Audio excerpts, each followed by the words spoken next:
How do I get my dog to let me cut her nails? What I'm doing is telling her down in front of me, giving her a treat, then I say paw, when she lets me hold it without squirming, nibbling, etc., I give her a treat. I also pick up the clippers and say clippy and allow it to graze her nails. She won't allow that either. When trimming a dog's nails, when cutting a dog's nails, it can be quite challenging because it's not the most comfortable of sensations for them. It's not something that they're born knowing about and what it entails, so you want to make sure that you really are taking as much time as possible. This is definitely something you want to tackle when you don't need to cut her nails, meaning obviously you know that you will eventually have to, but when you're first getting your dog, when you're first getting your puppy, bring out the nail clipper when they are feeling relaxed, bring out the nail clipper when they're feeling mellow. Just don't do anything with it. Something that of course is being done here is the nail clipper is being brought out and the person is trying to associate a couple of different cues to the activity, and that's not really something I generally recommend unless I know that the activity is one that my dog feels really good about. I want to make sure that my voice, my cues are synonymous with how my dog is feeling, and if that is uncertainty, if that is discomfort, my dog feeling unsure, then I really want to limit using my voice as much as I can. And so what I would do instead, once I know my dog is mellow from activities that we might have done, play, fetch, a walk, some snuffling, some mental exercises, playing with other dogs as well, and I know that she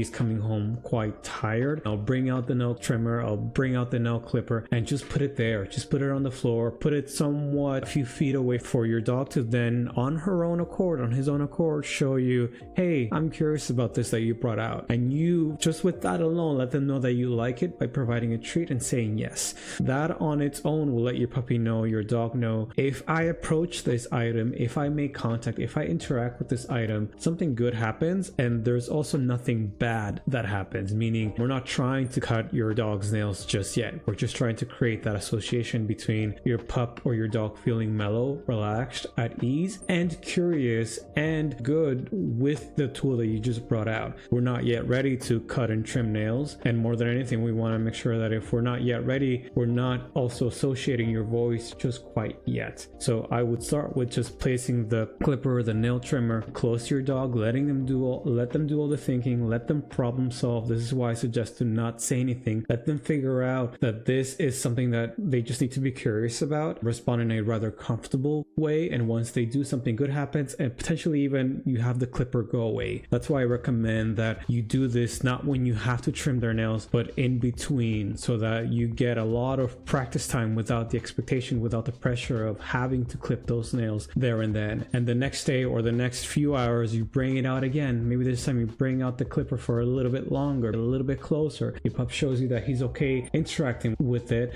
and then you take it away. So that way, every time that you're bringing out the nail clipper, every time that you're bringing out the nail trimmer, your pup is almost looking forward to that interaction because it leads to something good and it doesn't lead to something bad. So that's definitely where I would start, to start creating a good, a comfortable, a pleasant association with grooming, nail trimming in general.